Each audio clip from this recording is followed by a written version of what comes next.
Hi hello ನಮಸ್ಕಾರ. Welcome back to the Apoorva ಡಿನೈಕ್ YouTube channel. ಇವತ್ತಿನ ಹೊಸ ಬ್ಲಾಗ್ಗೆ ಎಲ್ಲರಿಗೂ ಸ್ವಾಗತ. ನಾವು ಬೆಳಿಗ್ಗೆನೇ ಮನೆಯಲ್ಲಿ ಎಲ್ಲ ಕೆಲಸವನ್ನು ಮುಗಿಸ್ಕೊಂಡು ಇಡಗುಂಜಿಗೆ ಹೋಗಿ ಬರೋಣ ಅಂತ ಹೊರಟಿದ್ವಿ. ತುಂಬ ಟೈಮ್ ಆಗಿತ್ತು ನಾವು ಇಡಗುಂಜಿಗೆ ಹೋಗ್ದಲೇ. ಇನ್ನೇನು ಮಳೆಗಾಲ ಸ್ಟಾರ್ಟ್ ಆಗಿಬಿಡುತ್ತೆ, ಸೊ ಆಮೇಲೆ ಬ್ಯುಸಿ ಆಗಿಬಿಡ್ತೀವಿ ಅಂತ ಹೇಳಿ ಹೊರಟಿದ್ದೀವಿ. ಈಗಾಗಲೇ ನಾವು ಹಳದಿಪುರದಿಂದ ಹೊನ್ನಾವರ ಕಡೆ ಹೋಗ್ತಾ ಇದ್ದೀವಿ. ಈ ಬ್ರಿಡ್ಜ್ ಯಾರಿಗೆಲ್ಲ ಗೊತ್ತು ಕಮೆಂಟ್ ಮಾಡಿ, ತುಂಬ ಜನ ಗೊತ್ತಿರುತ್ತೆ. ಹಾಗೆಯೇ ಈ ಬ್ರಿಡ್ಜ್ ಅಂತಂದರೆ, ಹೊನ್ನಾವರ ಬ್ರಿಡ್ಜ್ ಅಂತಂದರೆ ನಮಗೊಂದು ಎಮೋಷನ್ ಅಂತಲೇ ಹೇಳ್ಬೋದು. ಕೆಲವರಿಗೆ ಅಯ್ಯೋ ಇದೇನಪ್ಪ ಬ್ರಿಡ್ಜ್ ಬಗ್ಗೆ ಹೇಳ್ತಾ ಇದ್ದಾರೆ ಅಂತ ಅಂದ್ಕೊಳ್ತಾರೆ.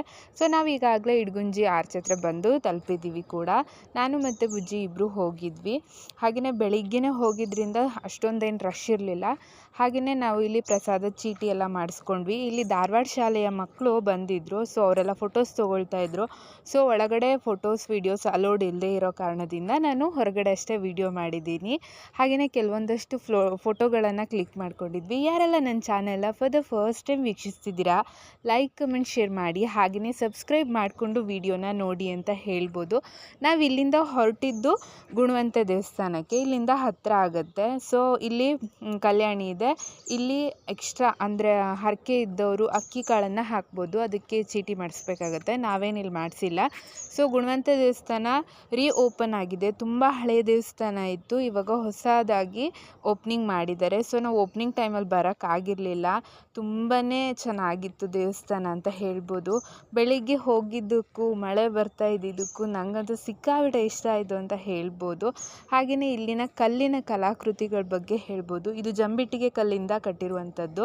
ಹಾಗೆಯೇ ಹೊರಗಡೆ ಆವರಣ ಯಾವ ಥರ ಕಟ್ಟಿದ್ದಾರೆ ನಂಗೆ ಗೊತ್ತಿಲ್ಲ. ಓಕೆ, ಇಲ್ಲಿ ದೇವಸ್ಥಾನದಲ್ಲಿ ಅಂತೂ ಸಿಕ್ಕಾಬಿಟ್ಟೆ ಪೀಸ್ಫುಲ್ ಅನಿಸ್ತು ನನಗೆ.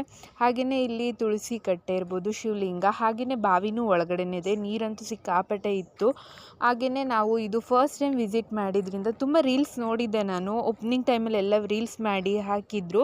ಆ ವಿಡಿಯೋನ ನೋಡಿಕೊಂಡು ನಮ್ಮನೆಯವ್ರಿಗೆ ಹೇಳ್ತಾ ಇದ್ದೆ ನಾನು ಹೋಗಬೇಕಿತ್ತು ಅಂತ ಹೇಳಿ. ಅದಕ್ಕೋಸ್ಕರ ಇವಾಗ ಇಡಗುಂಜಿ ಹೋಗಿದ್ವಲ್ಲ, ಹಾಗೆ ಅಲ್ಲಿಗೆ ಹೋಗಿದ್ವಿ.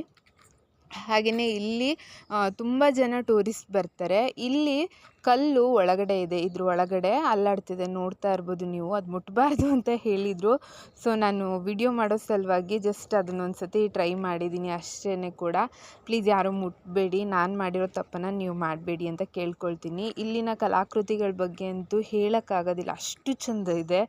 ಅದು ನಮಗೆ ವಿವರಣೆ ಕೊಡ್ಲಿಕ್ಕೆ ಗೊತ್ತಾಗೋದಿಲ್ಲ. ನನಗೆ ಗೊತ್ತಿದ್ದಷ್ಟು ಕೊಟ್ಟಿದ್ದೀನಿ. ಈ ಕಂಬ ತಿರುಗಿಸ್ಬೋದು, ನೀವು ನೋಡ್ತಾ ಇದ್ದೀರಾ. ನನ್ನ ಹಸ್ಬೆಂಡ್ ತಿರ್ಸ್ತಾ ಇದ್ದಾರೆ, ಬೈತಾಯಿದ್ರು ನಮ್ಮ ಮನೆಯವರು, ಬೇಡ ಇದೆಲ್ಲ ಸುಮ್ಮನೆ ಇರು, ಬೈತಾರೆ ಅಂತ ಹೇಳಿಬಿಟ್ಟು. ಬಟ್ ನಾನು ಒಂದು ಸತಿ ಟ್ರೈ ಮಾಡೇ ಹೋಗೋಣ ಅಂತ ಹೇಳಿ ಮಾಡ್ತಾಯಿದ್ದೀನಿ. ತುಂಬಾ ಚೆನ್ನಾಗಿತ್ತು. ಯಾರೆಲ್ಲ ಈ ಟೆಂಪಲಿಗೆ ವಿಸಿಟ್ ಮಾಡಿಲ್ಲ, ವಿಸಿಟ್ ಮಾಡಿ ಫ್ರೆಂಡ್ಸ್, ತುಂಬಾ ಚೆನ್ನಾಗಿದೆ.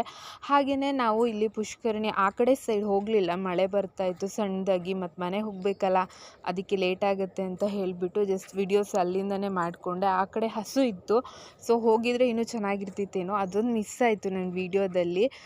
ನಾನು ಇಲ್ಲೆಲ್ಲ ವೀಡಿಯೋಗಳನ್ನು ತೊಗೊಳ್ತಾ ಇದ್ದೆ. ಯಾರೆಲ್ಲ ಗುಣವಂತ ಟೆಂಪಲಿಗೆ ಹೋಗಿದ್ದೀರಾ ಕಮೆಂಟ್ ಬಾಕ್ಸಲ್ಲಿ ಕಮೆಂಟ್ ಮಾಡಿ. ಹಾಗೆಯೇ ಸಬ್ಸ್ಕ್ರೈಬ್ ಮಾಡ್ಕೊಳ್ಳಿ ಫ್ರೆಂಡ್ಸ್. ನಾವು ಅಲ್ಲಿಂದ ಟಿಫನ್ ಆಗಿರಲಿಲ್ಲ, ಇಲ್ಲೇ ಹತ್ತಿರದಲ್ಲಿರುವಂಥ ಮರಿಭಟ್ರು ಹೋಟೆಲ್ ಹೋಗಿದ್ವಿ. ನಾನು ನನ್ನ ಹಸ್ಬೆಂಡು ಸಿಂಗಲ್ ವಡೆ ಮತ್ತು ಬನ್ಸನ್ನು ತೊಗೊಂಡಿದ್ವಿ. ಹಾಗೆಯೇ ಇಲ್ಲಿ ಫೇಮಸ್ ಅಂದರೆ ತುಪ್ಪದ ದೋಸೆ, ತುಂಬಾ ಚೆನ್ನಾಗಿ ಮಾಡ್ತಾರೆ ತುಪ್ಪದ ದೋಸೆನ. ಹಾಗಾಗಿ ನಾವು ಇಲ್ಲಿ ಬಂದವಾಗೆಲ್ಲ ತುಪ್ಪದ ದೋಸೆನ ಟ್ರೈ ಮಾಡ್ತೀವಿ ಅಂತ ಹೇಳ್ಬೋದು. ನಾನು ಹಾಗೆಯೇ ಲಸ್ಸಿ ತೊಗೊಂಡಿದ್ದೆ, ನಮ್ಮ ಮನೆಯವ್ರು ಮಜ್ಜಿಗೆ ತೊಗೊಂಡಿದ್ರು. ಸೊ ಅಲ್ಲಿಂದ ಮನೆಗಡೆ ಬಂದ್ವಿ. ಮನೆಗೆ ಬಂದುಬಿಟ್ಟು ಊಟಕ್ಕೆ ಅಂತ ನಾನು ಗೀ ರೈಸು ವೆಜ್ ಕುರ್ಮಾನ ಪ್ರಿಪೇರ್ ಮಾಡಿದ್ದೆ. ಆಮೇಲೆ ಮಧ್ಯಾಹ್ನ ನಾನು ಸ್ಕೂಟಿ ತೊಗೊಂಡಿದ್ದೀನಲ್ಲ, ಸೊ ನಮ್ಮ ಮನೆಯವರು ಪ್ರಾಕ್ಟೀಸ್ ಮಾಡು ಅಂತ ಹೇಳಿ ಕರ್ಕೊಂಡೋಗಿದ್ರು. ಬೀಚ್ ರೋಡಲ್ಲಿ ಪ್ರಾಕ್ಟೀಸ್ ಮಾಡ್ತಾಯಿದ್ವಿ ಅಂತಲೇ ಹೇಳ್ಬೋದು.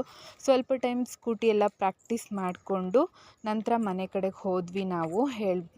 ಹಾಗೆಯೇ ಮನೆಗೆ ಯಾರೂ ಇರಲಿಲ್ಲ, ನಾನು ಮತ್ತು ನಮ್ಮ ಮನೆಯವರು ಇಬ್ಬರೇ ಆಗಿತ್ತು. ಸೊ ಹಸು ಎಲ್ಲ ಬಂದಿದ್ದರಿಂದ ಬೇಗ ಹಸು ಎಲ್ಲ ಕಟ್ಬಿಟ್ಟು ಹುಲ್ಲೆಲ್ಲ ಹಾಕ್ಕೊಳ್ತಾ ಇದ್ದೆ. ಬೇಗ ಬಂದಿತ್ತು ಇವತ್ತು ಹಸು, ಲೇಟಾಗಿ ಬರ್ತಿತ್ತು ಯಾವಾಗಲೂ. ಇದು ನನ್ನ ದಿನಚರಿ ಆಗಿತ್ತು, ಇವತ್ತಿನ ದಿನದ ಬ್ಲಾಗ್ ಅಂತಲೇ ಹೇಳ್ಬೋದು. ನಮ್ಮ ಮನೆಯಲ್ಲಿ ಒಂದು ಆಕಳು 2 ಕರು ಇದೆ.